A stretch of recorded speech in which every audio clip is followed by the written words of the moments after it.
Hi friends, నేను మీ సీతామహాలక్ష్మి. ఈనాటి కథలకి స్వాగతం. ఈరోజు మనం మినుముల బ్రాహ్మడు అనే చందమామ కథని చెప్పుకుందాం. అనగా అనగా ఒక ఊళ్ళో ఒక బీద బ్రాహ్మణుడు ఉండేవాడు. ఆ బ్రాహ్మణుడు ప్రతిరోజు పొద్దున్నే లేచి స్నానం జపం చేసి ఎర్రగా రాగి చెంబు తోముకుని ఊళ్ళో యాయావారానికి బయలుదేరేవాడు. ఇల్లిల్లు అడుక్కుని 12 గంటలయ్యేటప్పటికి భుజాన బియ్యం మూట వేసుకుని ఇల్లు చేరుకునేవాడు. బ్రాహ్మణుడి భార్య గయ్యాళి గంప. పొద్దస్తమానము భర్తను ఎందుకో ఒకందుకు వేధిస్తూనే ఉండేది. ఇలా కొంతకాలం జరిగేటప్పటికి ఏమైందంటే, రోజూ వచ్చే బ్రాహ్మణుడే కదా, ఇతనికి బియ్యం ఎందుకని ఆ ఊళ్ళో వాళ్ళు ఒకరిని చూసి ఒకరు అందరూ మినుములు బిచ్చం వేయటం మొదలుపెట్టారు. గతిలేని వారికి గంజే పానకం అన్నట్లుగా ఆ బ్రాహ్మణ దంపతులు మినుములే కుడుములు చేసుకు తింటూ కాలక్షేపం చేసేవారు. ఒక రోజున ఆ బ్రాహ్మణుడి పెళ్ళానికి అరిసెలు తినాలని మనసైంది. మామూలుగా బ్రాహ్మణుడు యాయావారానికి బయలుదేరుతుండగా, ఏమండోయ్, ఇవాళ నాకు అరిసెలు తినాలని మనసైంది. కాబట్టి మినుములు మానేసి బియ్యం తీసుకురండి. తేకపోయారంటేనా నీ పని చెప్తా అంది. సరేనని బ్రాహ్మణుడు ఊళ్ళోకి బయలుదేరాడు. అందరూ మినుములు వేసేవారే కాని బియ్యం ఒక్కరూ వెయ్యలేదు. ఏ ఒకళ్ళని కూడా బియ్యం వెయ్యమని అడగలేక ఇంటి ముఖం పట్టాడు బ్రాహ్మడు. బ్రాహ్మడి పెళ్ళాం తన మొగుడు ఎప్పుడు వస్తాడా, ఎప్పుడు అరిసెలు వండుకు తిందామా అని నోరూరుకుంటూ గంపెడాశతో కూచుంది. ఇంతలో బ్రాహ్మణుడు మినుముల మూట పుచ్చుకొని ఇంటికి చేరాడు.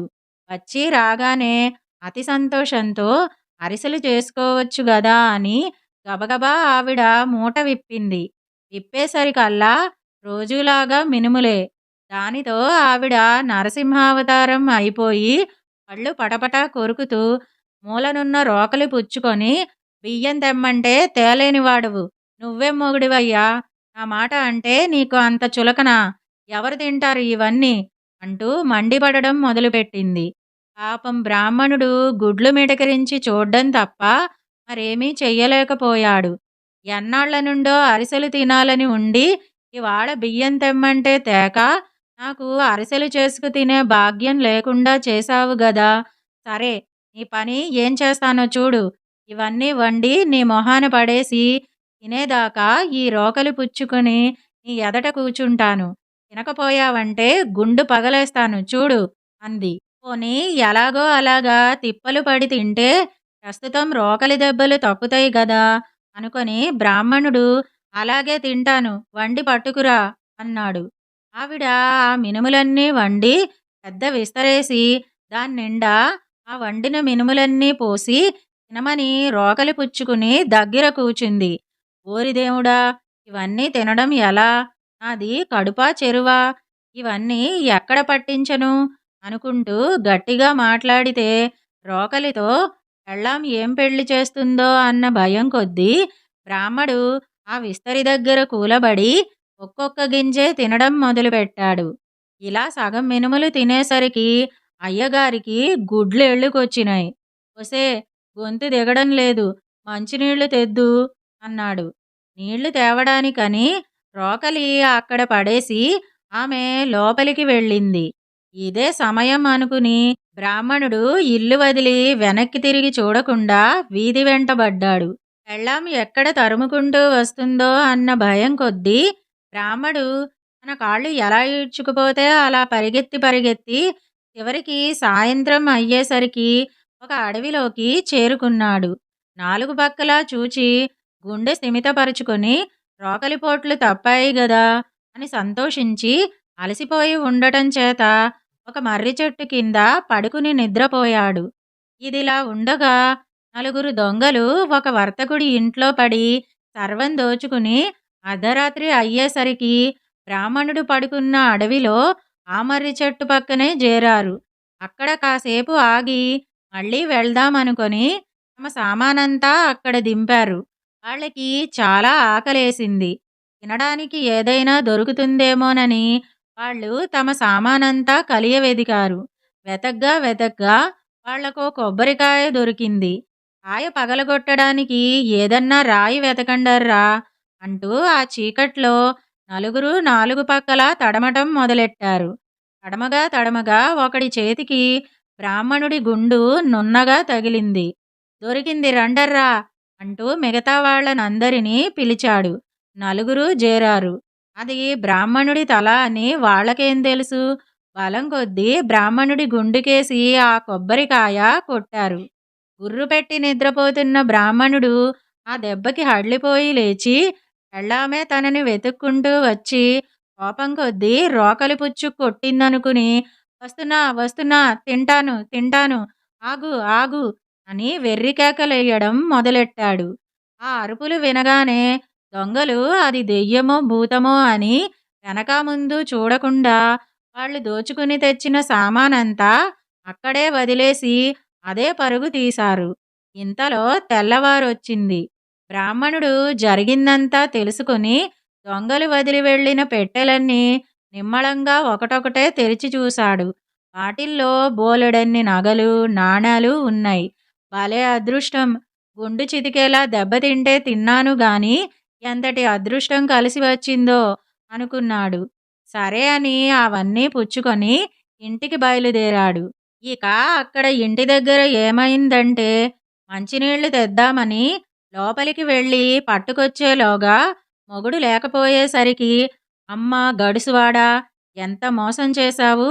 రాని రాని ఎప్పటికైనా ఇంటికి రాకపోతావా?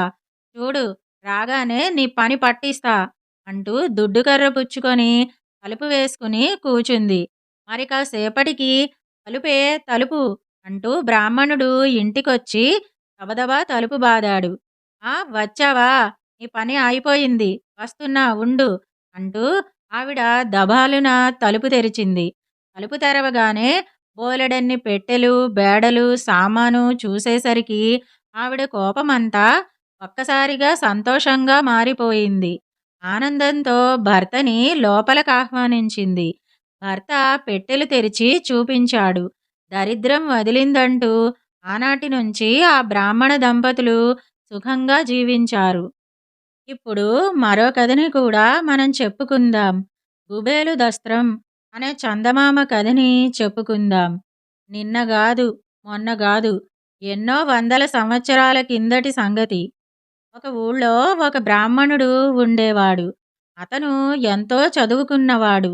అన్ని శాస్త్రాల్లోనూ ఆరితేరినవాడు. అతనికి పెళ్ళాం బిడ్డలు లేరు. అయినా ఒక్క పొట్ట నింపుకోటానికే బ్రాహ్మడు చాలా కష్టపడేవాడు. పోనీ తెలివితేటలకేమన్నా తక్కువా అంటే అదీ లేదు. అతన్ని మించిన పాండిత్యం గలవాళ్ళు ఆ చుట్టుపక్కల ఎక్కడా లేరు. అయినా పాపం అదేమి దురదృష్టమో గాని అతనికి ఎక్కడా నౌకరీ దొరకలేదు. ఇప్పటిలాగా ఆ రోజుల్లో వ్రాసుకునేందుకు కాగితాలు కలాలు ఉండేవి కావు. తాటియాకుల మీద గంటంతో వ్రాసుకునేవారు. మన బ్రాహ్మణుడికి ఏమీ తోచేది కాదు.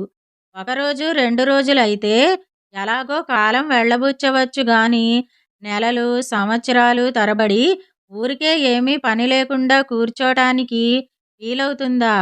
అంచేత బ్రాహ్మణుడు ఇన్ని తాటియాకులు ముందు వేసుకుని తన ఇంటి వీధి అరుగు మీద కూర్చుని తన మనస్సుకు ఏది తోస్తే అదల్లా వ్రాయడం మొదలుపెట్టాడు.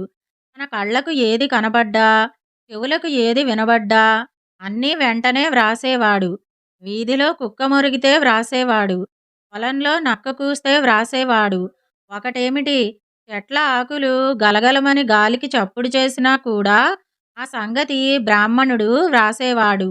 ఈ విధంగా ఒక రాత్రని లేదు పగలని లేదు పొద్దస్తమానము రాస్తూ ఉండేవాడు.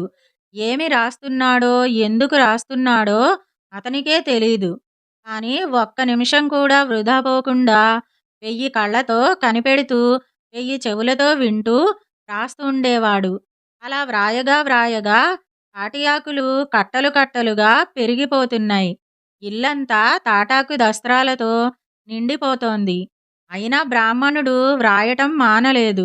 ఇలా ఉంటుండగా ఒకరోజు రాత్రి ఆ ఊరి రాజుగారింట్లో దొంగలు పడి జవహరి అంతా ఎత్తుకుపోయారు. రాజుగారి భటులు ఎంత వెంబడించినా చిక్కకుండా దొంగలు పారిపోయారు. దొంగల్ని పట్టుకోలేకపోయామని రాజుగారి ఉద్యోగస్తులంతా చాలా విచారించారు. ఇంతలో వాళ్ళల్లో ఒకరికి ఒక ఆలోచన తట్టింది. రాత్రింబగళ్ళు ఏది జరిగినా ఆఖరికి చీమ చిటుక్కుమన్నా కూడా రాసే మన దస్త్రాల బ్రాహ్మణుడి దగ్గరకెళ్ళి అడిగితే ఏమైనా ఆచూకీ దొరుకుతుందేమో అని. ఈ ఆలోచనతో రాజుగారి భటులు మన బ్రాహ్మణుడి దగ్గరికి వచ్చి అడిగారు. వెంటనే బ్రాహ్మణుడు తను ఆ రోజు వ్రాసిన తాటియాకుల దస్త్రం విప్పి వెతికాడు. వెతగ్గా వెతగ్గా ఒక చోట ఈ వాక్యం ఉంది. రాత్రి 2 జాములకు మా ఇంటికి పడమరగా ఉన్న నూతిలో 3 సార్లు గుబేలుమని చప్పుడు వినిపించింది అని. ఇంకేం కావాలి? బహుశా దొంగలు పారిపోతూ జవహరి అంతా బావిలో పారేసి ఉంటారు అనుకుని బావిలో వెతకటం మొదలెట్టారు. చివరికి ఒక్క నయా పూసా కూడా పోకుండా పోయిన సొమ్మంతా బావిలో దొరికింది. వెంటనే ఈ సంగతి ఒకరు వెళ్ళి రాజుగారికి తెలియచేశారు.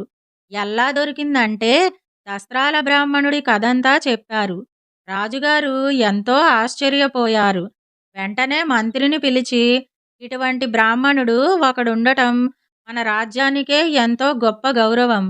ఇవాళ నుంచి బ్రాహ్మణుడికి మన కోటగుమ్మం దగ్గరి ఠాణాలో ఉద్యోగం ఏర్పాటు చేయించు. అతనికి డవాలి బండ్రోతు, సిరాబుడ్డి, కలము, కాగితము, రాసుకోవడానికి వాలు చెక్క పెట్టె, ఇంకా కావలసిన రాజచిహ్నాలన్నీ కూడా ఏర్పాటు చేయించు అని ఆనతిచ్చారు. మంత్రి ఈ ఏర్పాటు బ్రాహ్మణుడికి తెలియజేశాడు.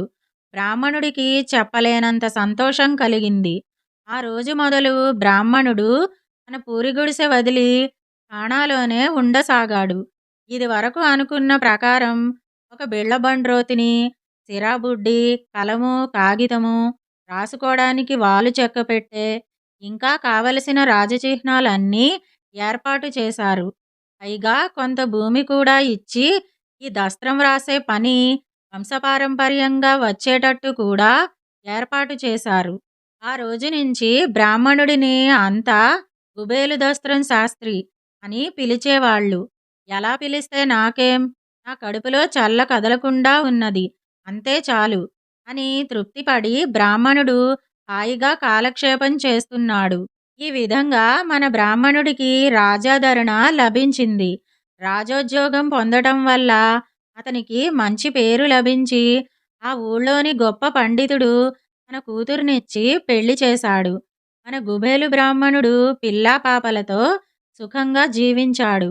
ఆ తర్వాతి కాలంలో ఈ దస్త్రాలు వ్రాసే పనిని కరణీకం అని పిలిచేవారు. అది రాజుల దగ్గర, జమీందారుల దగ్గర అదొక వంశపారంపర్య వృత్తిగా ఉండేది. ఇదండి గుబేలు దస్త్రం అనే చందమామ కథ. ఈ 2 కథలు గనక మీకు నచ్చినట్టయితే లైక్, షేర్, కామెంట్ చేయండి. మరిన్ని మంచి కథల కోసం మా ఛానల్‌ను సబ్స్క్రైబ్ చేసుకోండి. మళ్ళీ మరొక మంచి కథతో కలుసుకుందాం. అంతవరకు వింటూనే ఉండండి ఈనాటి కథలు.